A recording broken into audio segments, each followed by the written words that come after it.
B.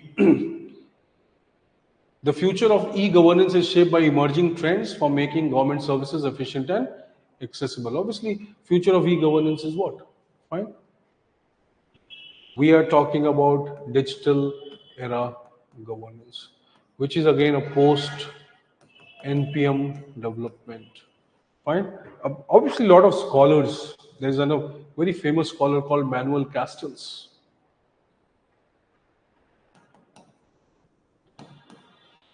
Same. So Manuel Castells has tried to understand how communication, how effective technologies or digital governance, right? How effectively it will be able to create the communication or trust between people and governors, or those who are being governed and those who are governing. They have tried to implement these changes in African countries, in Asian countries, and likewise. There is also emerging area of study called cybernetics. Right? Cybernetics is again about understanding, right, how communication is used as an authority, how communication is used as a control, how communication can be used for motivation, how communication can be used for effectively creating an interaction between government and citizens. For example, Man Ki Baat, right? This is called cybernetic model of governance. Then internally organization, the communication systems are changing, as you know. Use of technology is impacting the hierarchy, right? It's impacting the senior subordinate relationship. Use of MIS, management information systems, streamlining the decision making, centralizing the data. Distribution of data has become decentralized, collection of data has become centralized, right? People can make independent decisions. If a person is, or if an organization is making a decision somewhere else, it will be known to others also. So more accountability, greater peer pressure. Fine. Then see, technology is improving the real-time monitoring, real-time data collection. Correct. Single window system, but yeah, correct. So there are like you have CSC, Common Service Centers in India, Common Service Center 2.0. So we are moving towards what? One-stop shop, single window systems, right? Or you can also say that the various development schemes and policies, right?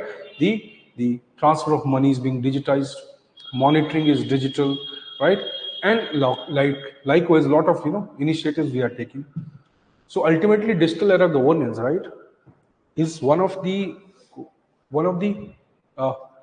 what you can say the means or the mediums to achieve that is called the Industrial Revolution 4.0, where AI-based technologies have become one of the predictive policy making, right? AI-based technologies are emerging now as the most influential mode of technological innovation and growth in administration or governance.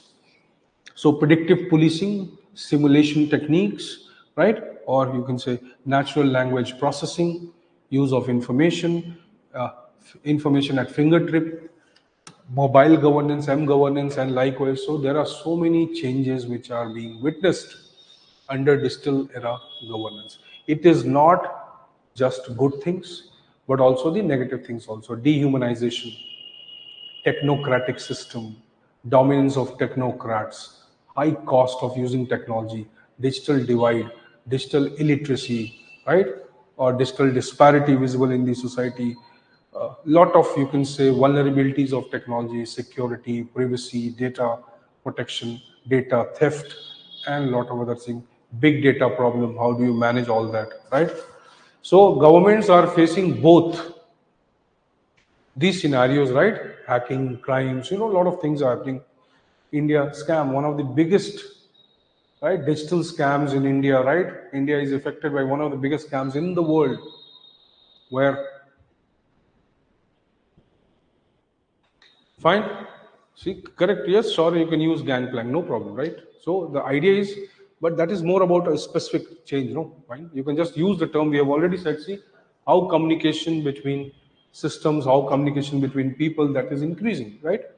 So you can utilize that idea, but try to understand the question is more about how the nature of DG is changing and what repercussions it is creating, right? So technology has created more, multitude of impacts, both negative, positive, both empowering and disempowering, both improving and making the vulnerable systems, both of them, right? So this is how you have to write. If you want to use Fifner, John Woodward, even Simon, and there were many scholars, right, who have already talked about using technology in administration and how that is going to improve the decision-making models, right? So you can write it. If you want Gangplank, add it, yes.